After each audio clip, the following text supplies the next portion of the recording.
के साथ में होली खेलती तो कितना अच्छा लगता ना। लेकिन हाय रे मेरे फुटे के स्मार्ट काहे को खेलने का टाइम मिले। एक बार मेरे साथ आइएगा, उठाइए अपने हाथों को कैसे।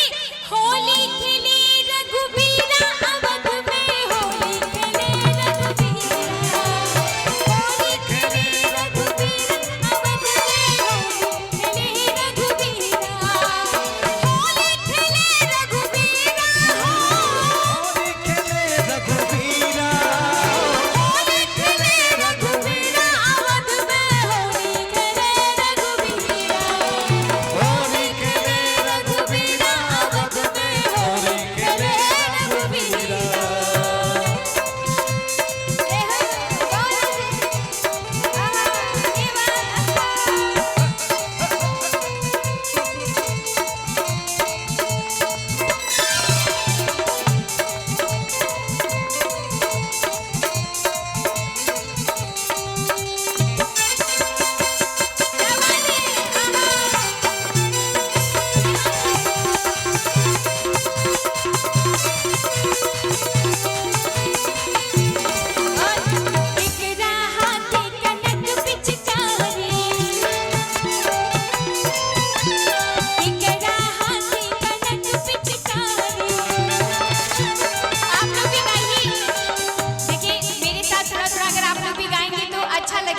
जब मैं बोलूंगी केकरा हाथे कनक पिचकारी तो आप लोग कहिएगा कनक पिचकारी, कनक पिचकारी, ठीक है?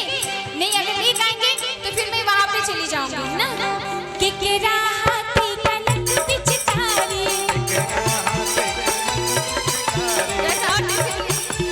केकरा हाथे कनक पिचकारी, केकरा हाथे अबीरा हो,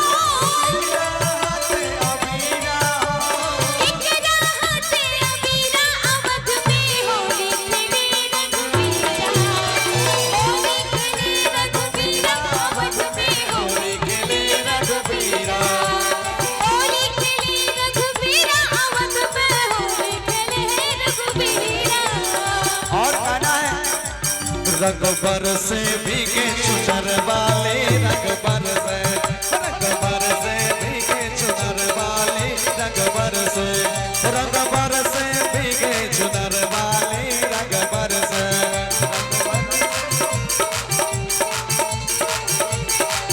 रंग बरसे बिखरे चुनर वाले, रंग बरसे बिखरे चुनर वाले, रंग बरसे। और सोने के थाली में चूना परोसल, जीवना परोसल हो जीवना परोसल, सोने के थाली में चूना परोसल।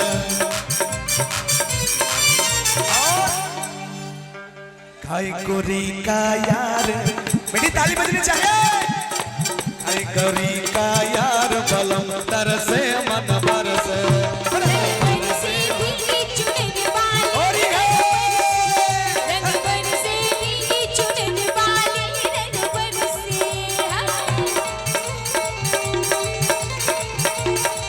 ओ होरी खेले रघुबीरा अवध में, होरी खेले रघुबीरा, होली खेले रघुबीरा अवध में, होली खेले रघुबीरा। ओ दिल मिलावे लोगे लुगाए, झिलमिलावे लोग लुगाए, दिल मिलावे लोग लुगाए, झिलमिलावे लोग लुगाए। भाई महारत में बीरा अवध में, होरी खेले रघुबीरा, होली खेले रघुबीरा अवध में, होली खेले रघुबीरा। ओ होरी खेले रघुबीरा अवध में, होरी खेले रघुबीरा। और देखिए हमारे हिंदुस्तान में भोजपुरी में बड़ा महत्व होता है गमछा का।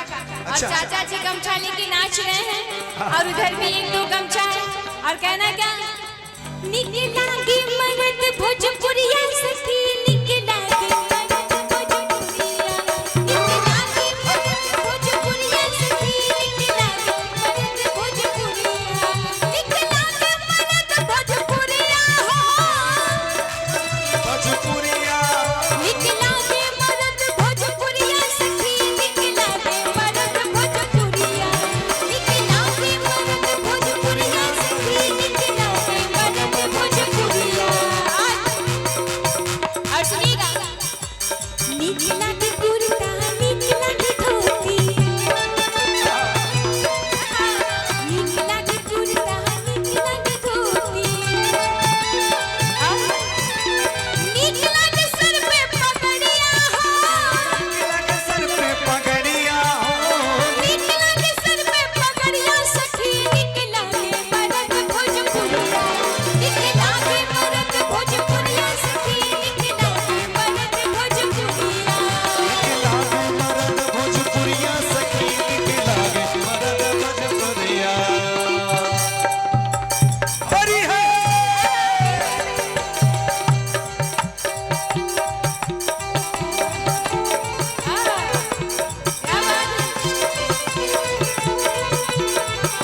ही गीत का मजा वो जो चाचा जी हैं वो ले रहे हैं, शुरू से लेकर आखिरी तक गा रहे हैं और डांस कर रहे हैं। हम लोग गा रहे हैं, वो नाच रहे हैं। यही होता है मस्ती, यही होता है मिजाज। नहीं तो उसके बाद यम्मा यम्मा यम्मा यम्मा ये खूबसूरत समा, यम्मा यम्मा यम्मा यम्मा ये खूबसूरत समा, बस आज की रात है जिंदगी फिर हम कहाँ तुम कहाँ, बस आज की रात है जिंदगी कल हम कहाँ तुम कहाँ। यम्मा यम्मा यम्मा यम्मा ये खूबसूरत समा, यम्मा यम्मा यम्मा यम्मा खूबसूरत समा, बस आज की रात है जिंदगी कल हम कहाँ तुम कहाँ, बस आज की रात है जिंदगी फिर हम कहाँ तुम कहाँ। मैं चाहूंगी कि जितने कमेटी वाले लोग एक बार अगर डांस कर लेते तो अच्छा लगता है। एक बार मैं चाहूंगी कि आप लोग आ जाएं, जितने भी येलो कलर में कुर्ता पहने हैं।